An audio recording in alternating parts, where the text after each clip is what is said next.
All right. Well, we left off last week in the middle of the 12th Dynasty, so we're going to start with a little bit more history, so fasten your seat belts, but the 12th Dynasty is that dynasty which really was a high point.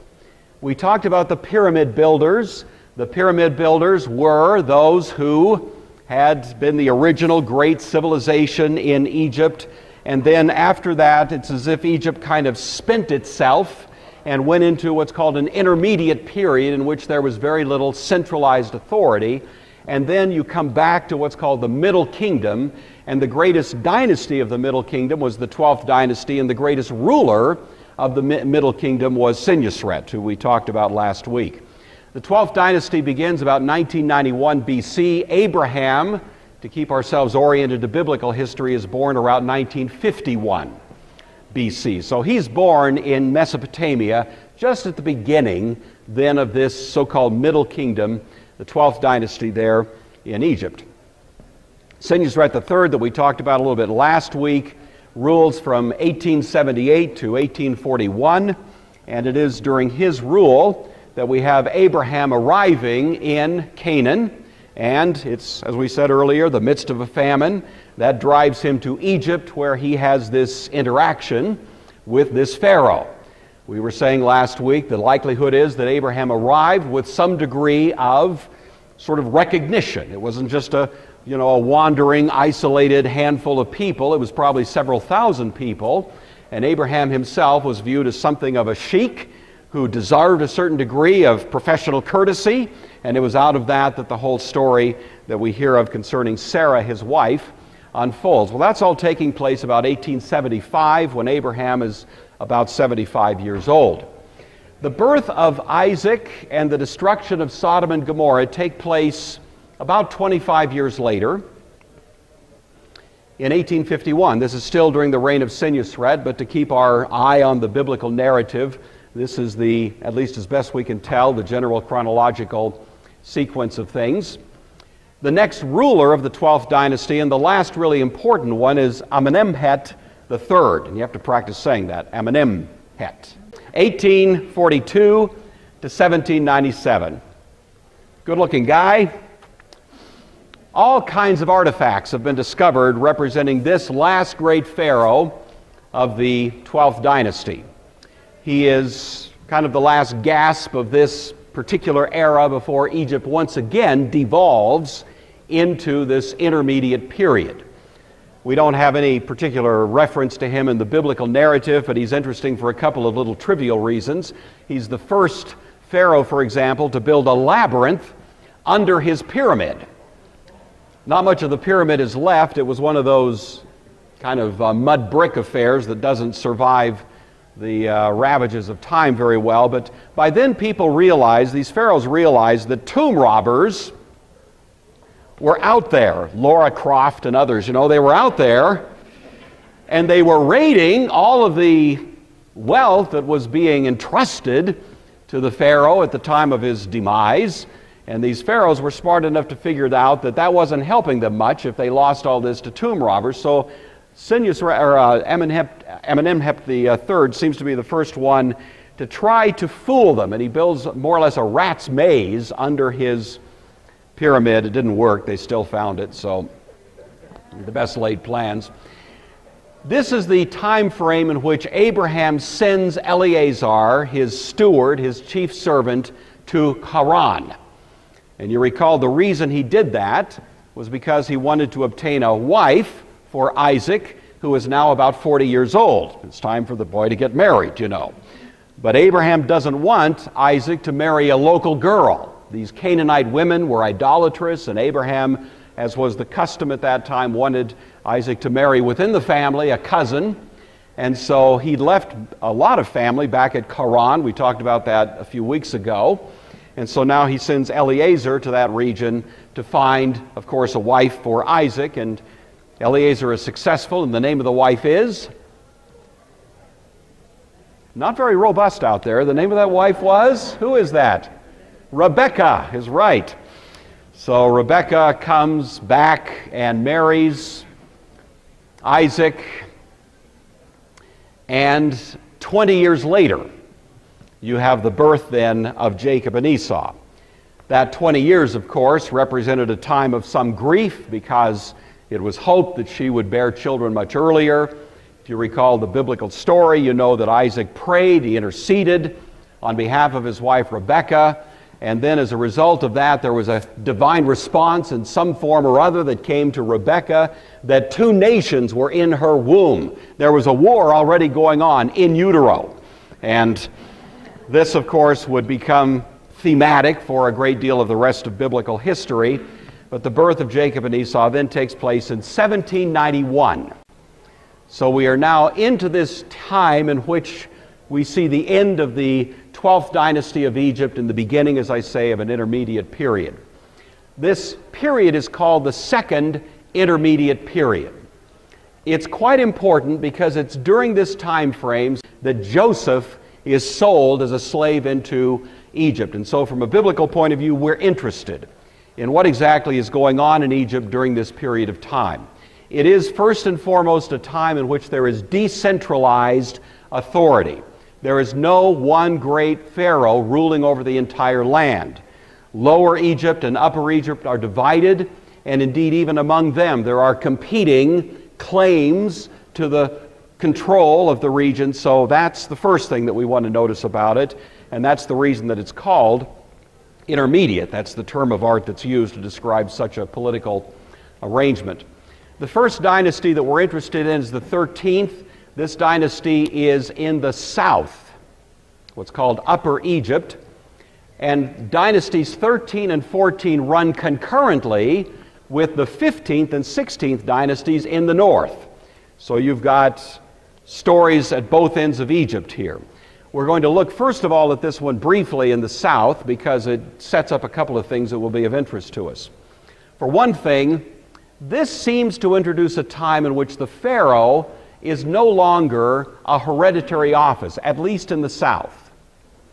Usually the pharaoh would leave control to his firstborn son, and that would be the continuity that would be put in place.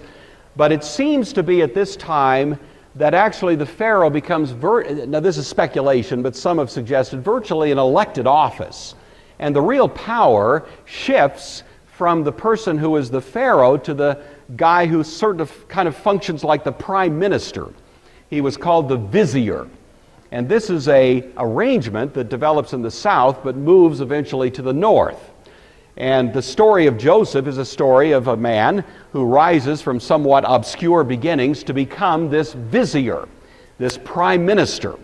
That's the only way really to properly interpret the story, is to see Joseph as being installed in that position. Well, this entire arrangement, the very idea of having a vizier as such, with such sweeping authority, really originates at this time.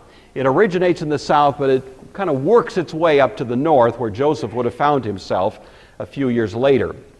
This is a time, in any event, of dramatic decline in Egyptian authority. Central authority is gone, and it's really a time when it's not chaotic, but certainly a time in which you have local control, more or less setting the pace for the political life in Egypt. Now, during this time, there is a group of Semitic, sort of quiet invaders, and they're called in Egyptian history the Hyksos. Nobody knows for sure what their particular origins were. I think the best guess is they were, again, Amorites. Now, we talked about Amorites a couple of weeks ago. They were the ones who infiltrated themselves into Mesopotamia and eventually established a city at Babylon, out of which the king Hammurabi eventually emerged. You recall all that? There will be a test. You got that, don't you? Well, it may be the same Amorites. They were kind of people that wandered around. They appeared a little bit rude to others who observed them, but they were pretty smart. And they may have also done something like that, kind of insinuating themselves into northern Egypt, coming across the border and more or less ingratiating themselves to some degree to the native Egyptian population. The Egyptian priest scholar Manetho, who we rely on quite a bit for some of this history, says they came in with violence and force. But generally speaking, Egyptologists these days think Manetho is overstating it, and that actually they didn't come in with some sort of great dramatic invasion, but rather just were sort of quietly moving in and working their way into positions of some prominence. What happened was that during this time of intermediate sort of devolution of central authority, it seems that somehow or other the Hyksos were able to more or less begin to dominate the political life. Now, the 13th dynasty we're concerned about in the south. The 14th is virtually unknown to us. It's very obscure, very short. Some think it didn't even happen. But for now, we're going to stay focused more on the north. The Hyksos were Asiatic or Semitic. They are not native Egyptian. They migrate in during the latter part of the 12th dynasty. There's quite a bit of sort of artistic description of these people, a lot of it, in fact. If you're familiar with the way that Egyptians would portray themselves, then you'd notice immediately that these Hyksos look different. Their hair is different, their dress is different. The fact that they are associated with livestock here is, again, a distinctive about them. And there's quite a bit of points where these people were quite different from the native Egyptians, but very similar to the Semites who lived in Canaan and in other parts of the Near East. And what's interesting to us, of course, is that Joseph is a Semite, you see. And many have speculated that part of the reason Joseph was able to be catapulted into such prominence was not simply his ability to interpret dreams, which was pretty impressive, but because also there was a shared common heritage between the Pharaoh who was ruling at the time and Joseph. They were both Semitic. Doesn't mean they spoke the same language, but they shared a kind of common cultural heritage that would have helped them understand each other. And it may be that the Pharaoh's willingness to trust Joseph as rapidly as he did was driven in part by the fact that he recognized in Joseph something of his own heritage. That's speculation. We don't have that stated certainly in the Bible or in Egyptian records, but triangulating what was going on, it makes a certain amount of sense to see it that way. What happens is with the collapse of central authority, these Hyksos began to exercise greater control, and the 13th and 14th dynasties in the south therefore take place concurrently with the 15th and 16th dynasties in the north. And the 15th dynasty especially is called the Hyksos dynasty. It is later hated by the Egyptians. They despise the idea that foreigners were ruling. And so the Hyksos are eventually driven out, and their memory is largely expunged from the records. But nevertheless, we've been able to uncover enough about them to have some idea what was going on. And that's kind of the basic political backdrop now for Joseph coming to Egypt. It's during this period of time. So it's an overlapping dynasty with the south, with Upper Egypt. It's a time in which these kings were called the Hyksos or shepherd kings. That itself would be unusual because the Egyptians prided themselves more for being agrarian. They were proud of their grain crops. That was the focus of their wealth-producing capabilities. They did, of course, have livestock, but they tended to boast in a different kind of enterprise. But the Hyksos were associated with being more of a kind of livestock-oriented type of population, which again would fit more with their kind of Semitic background. Specific records concerning the Hyksos era are scant, spotty, incomplete. Two reasons for that. One, the Hyksos themselves were much less interested in leaving archives for the ages. The Egyptians kind of liked it. They had that sort of religion of timelessness. The pyramids and their structures generally stood for an idea of leaving a record of their exploits that could be read by people like us several thousand years later. The Hyksos didn't have that cultural heritage. Most of what they built was mud brick. It didn't survive very long, and that's part of the reason we don't know much about this period. The other is because the later Egyptian rulers wanted to get rid of all memory of them, and that didn't help either. So on two counts, we kind of lose a lot of the detail that would have been associated with them. We do know this, that if we go back to the very earliest period of this Hyksos era, then it puts us in about the year 1720. That's when the Hyksos were more or less arriving in some force and beginning to make a visible expression of their presence there. And it continues until the year 1570. That's a pretty firm year. That's the year of the rise of the 18th dynasty and the so-called New Kingdom. It's under the 18th dynasty that the Exodus takes place.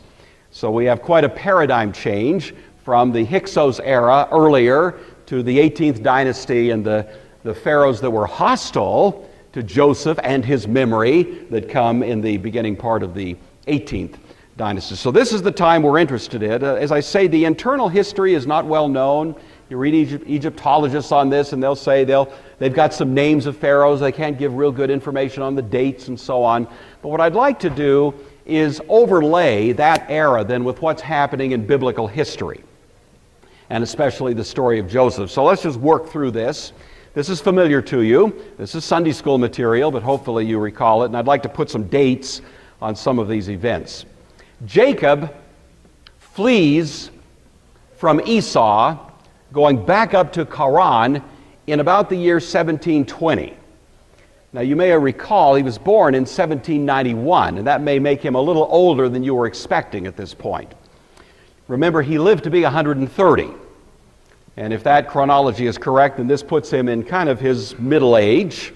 He's still young. He's still more or less in his prime, even at 60, 70 years old, you know. I mean, hey, I'm 60. So that's the way it is. And he, much more, I'm sure, than I, was in this prime of his life. But he does have this falling out with his brother. Esau and Jacob had been tussling with each other from birth.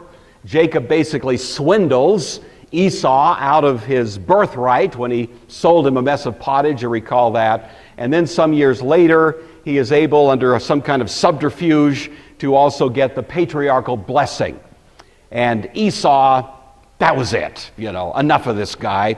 Jacob realized that he was in trouble, and so he flees with not much more than the clothes on his back and heads north back to that region of Haran, where there was extended family still residing and so on. So that's going to take place about 1720, about the time that the Hyksos period is beginning in Egypt.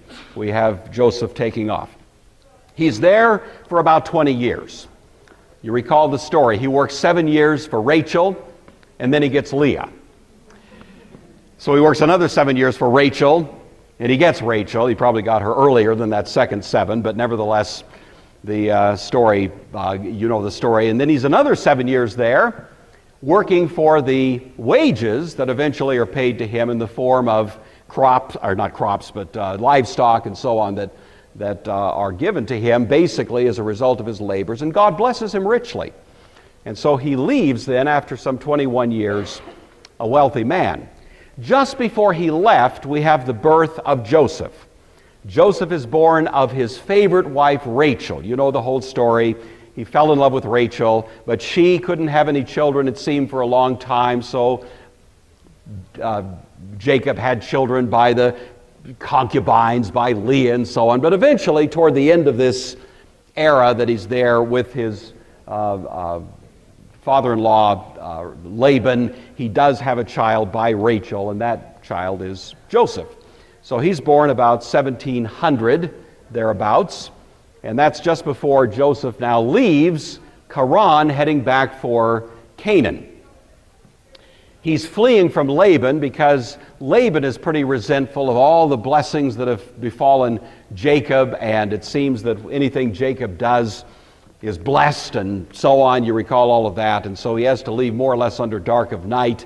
Laban catches up with him. They kind of strike a truce, and there it is. Jacob returns. He wrestles with the angel. You remember that story at Peniel. Wonderful, rich story with deep significance that we're just bypassing for the time being. And then he, of course, reconciles to his brother Esau, and that all takes place in about this time frame. All right. If Joseph was born in 1700, then at 17 years old, which would be 1683, his brothers sell him as a slave to the Egyptians. This would be right in the middle of the Hyksos era. And so we would understand that Joseph now is showing up at a time of decentralized authority when Semitic rulers are controlling Egypt. And that, of course, in itself should at least suggest to us something of how God in His providence is preparing the way and making a way for the drama that's going to unfold.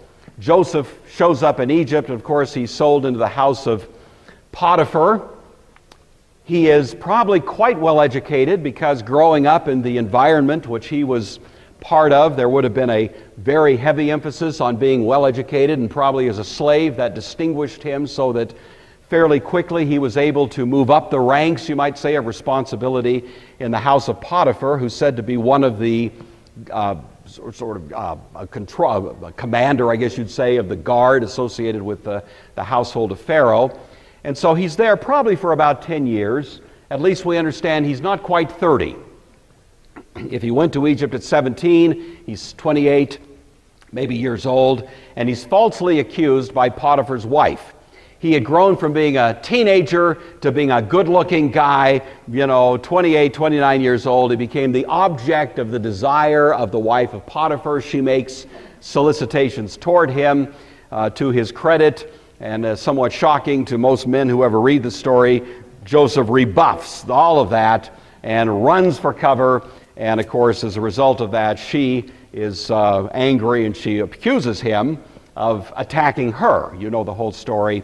He winds up then in prison. Nevertheless, after a couple of years, he is once again put in a position of kind of control, of some authority, even in the prison, even as a prisoner. He interprets the dreams of the cupbearer and the baker to the Pharaoh, and that gets him into the court of Pharaoh to interpret dreams that Pharaoh himself had had. And so this is all taking place about the year 1670. We're told that Joseph was 30 years old when he became the Vizier of Egypt. And so, at least by that reckoning, we'd say the date was right about this time. We don't know what Pharaoh it was. It's almost impossible to reconstruct the particulars of the dates of the pharaohs during this time, and so we just have to leave that to open speculation. But in any event, Joseph is installed in that position at that point. 7 years of plenty, which Joseph has just predicted, and as a result of that, there is an accumulation of grain.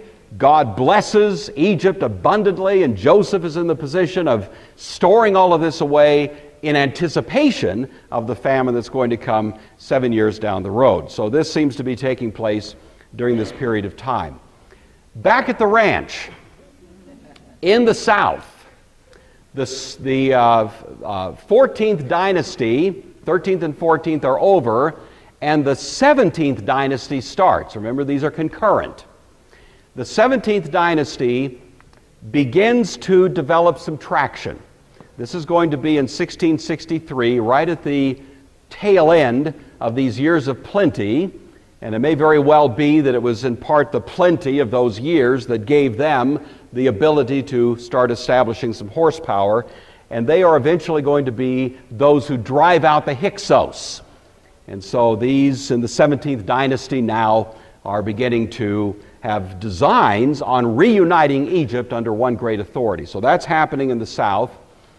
In 1662, the following year, we have the beginning of the 7 years of famine recorded in Genesis 41. Joseph's family moves to Egypt in the year 1660. You know the story, I reviewed it briefly a little bit earlier. The brothers come down, they are discovered by Joseph, and of course the interaction that takes place there is a lot of fun to read. But the long and short of it is that we have the whole family, Jacob, all of those who are associated with him, maybe several thousands of them, move to Egypt, and they move into a region called Goshen. Goshen is part of the delta region at the very north of the Nile as it flows into the Mediterranean Sea. It was the richest, most comfortable region of Egypt, and probably even under famine conditions, it would have been a fairly comfortable place to live. And so it's here in Goshen that the Hyksos, who controlled that region, permit Jacob and his family to live, and they live there for some time to come. It's always been a very interesting question. Is there any archaeological evidence of a Jewish population living in that region dating back to that time frame? And there's been all kinds of attempts to discover whether there are some evidences along those lines. It's rather ticklish to engage in this kind of investigation because, generally speaking, Egyptian political realities are somewhat hostile to attempts to vindicate the Old Testament record in ways that either favor the Jewish tradition or favor Christian tradition. Egypt, which is largely Islamic, as you know, generally doesn't like good press for Jews or Christians, you know.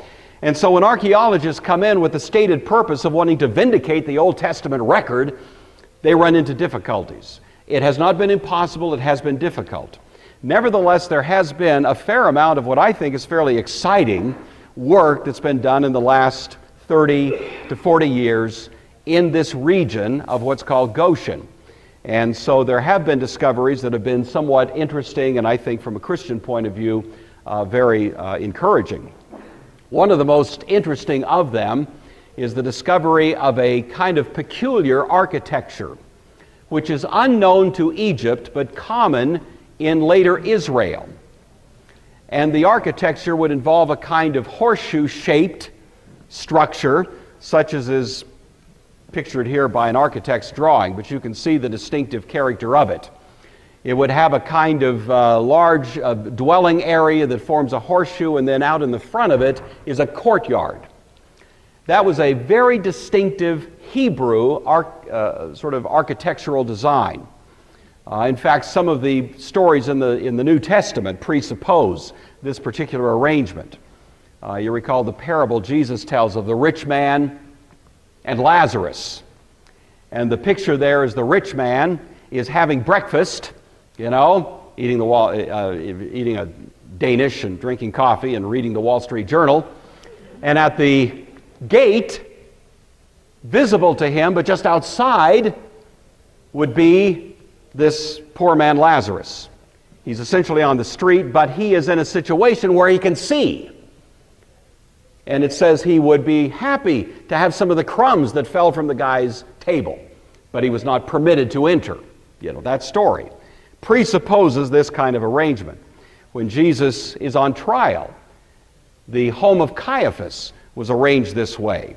So Peter is in the courtyard outside warming himself as Jesus is being, you know, carried back and forth from one room to another in this sort of railroad trial that's going on. And that's why Jesus could actually look Peter in the eye while Peter is outside warming himself, because Jesus is being taken across that courtyard from one room to another. The point here is, you don't find Egyptians building houses this way, but we have found in the Delta region there this kind of distinctive architecture, and at least suggests that there was a Hebrew or at best a Semitic population that was there, and it dates back to this time frame. So I think those who watch these things are quite intrigued by it. All right, so this takes place in 1660. 1646, at 130 years old, Jacob dies. Jacob has been reunited with his son, thinking he was dead. This is a wonderful reunion and a wonderful kind of change in all of the expectations that Jacob otherwise had. And so those last several years, we can be happy about the way in which the life of Jacob wound up being much better than he had certainly anticipated. A few years later, in 1590, Joseph dies. This is 110 years old. You remember he was born in 1700. Now he's dying in 1590. The Hyksos are driven out by the 17th Dynasty in 1570, only 20 years later. And that is a great change in the political environment of Egypt. We hear that the first pharaoh of the 18th dynasty, it says a pharaoh rose who did not know Joseph. You know, Well, it isn't that he never heard of Joseph. That was fairly recent history. He didn't know Joseph in the sense of having any regard for him or respect for him, because Joseph was Semitic, Joseph was associated with the Hyksos, and all those Hyksos were hated. And part of what the new dynasty wanted to do was get rid of every memory of the Hyksos, get rid of every favorable comment about them, and pretend it never happened. And so the 18th dynasty represents a dynasty of deep hostility, not only to the Hyksos, but to the remaining Hebrews, who of course were still in Goshen and now become the target of a very different political attitude as they begin to be reduced to slave status, and that slave status is going to continue for another 100 years or so. The Exodus will take place in 1450 in round numbers, and this dynasty comes in 1570, so it's about 120 years later or so that we have those events taking place.